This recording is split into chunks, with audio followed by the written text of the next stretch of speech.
اس نے کہا میں روزے کی حالت میں بیوی سے صحبت کر بیٹھا ہوں. رسول اللہ صلی اللہ علیہ وسلم نے پوچھا کیا تو ایک غلام آزاد کر سکتا ہے؟ اس نے کہا نہیں.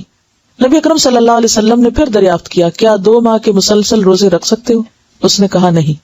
نبی اکرم صلی اللہ علیہ وسلم نے پھر پوچھا کیا 60 مسکینوں کو کھانا کھلا سکتے ہو؟ اس نے عرض کیا نہیں. نبی اکرم صلی اللہ علیہ وسلم نے فرمایا اچھا بیٹھ جاؤ. نبی اکرم صلی اللہ علیہ وسلم تھوڑی دیر رکے. ہم بھی اسی حالت میں بیٹھے تھے کہ نبی اکرم صلی اللہ علیہ وسلم کی خدمت میں کھجور کا ایک عرق لایا گیا. عرق بڑے ٹوکرے کو کہا جاتا ہے. نبی صلی اللہ علیہ وسلم نے فرمایا مسئلہ پوچھنے والا کہاں ہے؟ اس نے عرض کیا میں حاضر ہوں. نبی اکرم صلی اللہ علیہ وسلم نے فرمایا یہ کھجوریں لے جاؤ اور صدقہ کر دو. اس نے عرض کیا یا رسول اللہ صلی اللہ علیہ وسلم کیا صدقہ اپنے سے زیادہ محتاج لوگوں کو دوں؟ واللہ مدینہ کی ساری آبادی میں کوئی گھر میرے گھر سے زیادہ محتاج نہیں. رسول اللہ صلی اللہ علیہ وسلم ہنس دیے یہاں تک کہ نبی اکرم صلی اللہ علیہ وسلم کی ڈاڑیں نظر آنے لگی. نبی اکرم صلی اللہ علیہ وسلم نے فرمایا اچھا جاؤ اپنے گھر والوں کو ہی کھلا دو. اسے بخاری اور مسلم نے روایت کیا ہے. یہ ہے اسلام کا حسن اور اسلام کی رعایت. اب اس میں آپ دیکھیے کہ جو بات پتہ چل رہی ہے وہ یہ ہے کہ انسانی کمزوری یا انسانی بھول چوک کی وجہ سے اگر انسان سے ایسا کوئی گناہ ہو جائے تو پھر اس کا کفارہ ادا کرے. اور کفارے میں کیا ہے؟ غلام آزاد. اگر غلام نہیں تو پھر اس کے بعد 2 ماہ کے روزے. اور اس میں انسان یہ نہیں کہ مستی سے صرف کہ نہیں مجھ سے روزے نہیں رکھے جاتے، نہیں، یہ دیکھا جائے گا کہ اس کی صحت اور اس کی جسمانی حالت کیسی ہے. اگر کوئی 1 مہینہ رمضان کے روزے رکھ سکتا ہے تو وہ 2 بھی رکھ سکتا ہے.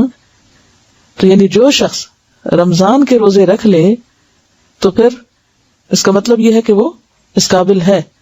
اور اگر کوئی بیمار ہے یا معذور ہے اور وہ روزے نہیں رکھ سکتا تو پھر وہ 60 مسکینوں کو کھانا کھلائے گا. اور اگر کوئی غریب ہے اور وہ نہیں کھلا سکتا تو پھر اس کو کچھ دیا جائے گا کہ وہ آگے کسی کو کھلا سکے. اب آپ نے یہ نہیں کہا اچھا پھر جاؤ تم کچھ بھی نہ کرو، کہا بیٹھ جاؤ. اور بٹھایا کس لیے؟ کہ کوئی اس کی مدد کی جائے تاکہ وہ اپنا کفارہ ادا کر سکے. کیونکہ روزے کی عبادت اتنی اہم عبادت ہے کہ یہ نہیں کہ ایسے انسان جان بوجھ کے توڑ دے، اس کو مذاق میں توڑ دے یا کسی وجہ سے یا مستی میں، اور پھر اس کے بعد کہ نہیں وہ تو فلاں صحابی نے ایسا کیا تھا، انہوں نے کچھ بھی نہیں کیا تھا تو میں بھی کچھ نہیں کر. نہیں، اس سب کے پیچھے وجہ ہے کیونکہ انتہائی فقیر شخص تھا، لہٰذا غلام کہاں سے آزاد کرتا؟ کھانے کو نہیں ملتا تھا، اتنا کمزور ہوگا کہ 2 مہینے کے روزے بھی نہیں رکھ سکتا تھا.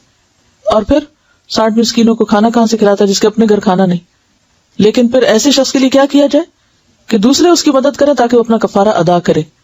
اور پھر جب کفارہ ادا کرنے کے لیے اس کو مال دیا گیا، کھجوریں دی گئی اور اسے کہا گیا کہ اب اس کو غریبوں پہ یا فقیروں پہ تقسیم کرو، تو اتفاق یہ تھا کہ سب سے زیادہ فقیر بھی وہ خود ہی تھا، اس کے گھر والے.